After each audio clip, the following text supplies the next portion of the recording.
Eux dénoncent une mafia qui tue et qui gangrène leur île. Mobilisation historique hier en Corse contre les réseaux mafieux. Oui, plus de 2000 personnes se sont rassemblées dans les rues d'Ajaccio pour dire stop à la mafia. 3 personnes sont mortes depuis le début de l'année sur l'île. Une vingtaine l'an passé dans des affaires liées au grand banditisme. Des victimes parfois innocentes, comme il y a 3 semaines où une adolescente de 18 ans a été ciblée par erreur.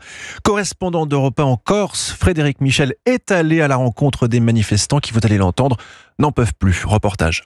80 restaurants incendiés, 10 élus et 15 chefs d'entreprise tués en 20 ans. La mafia gangrène la Corse. Josette ne veut plus de l'omerta. Il faut pas se taire, les assassinats ne sont que la partie visible de l'iceberg. Et le reste du temps, le racket, l'intimidation, les rachats à bas prix. Pierre a fait 50 km pour participer à cette mobilisation historique.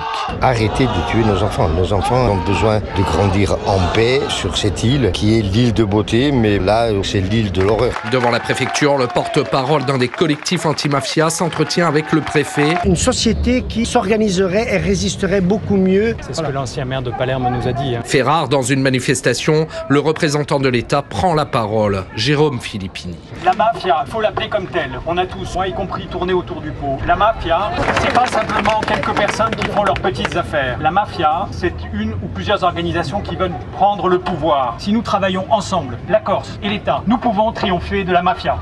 Marie-Antoinette Maupertuis préside l'Assemblée de Corse. Nous sommes complémentaires les uns et les autres pour faire avancer le bien. Une lutte à long terme pour contrer la mafia. Frédéric Michel, envoyé spécial d'Europe 1 en Corse.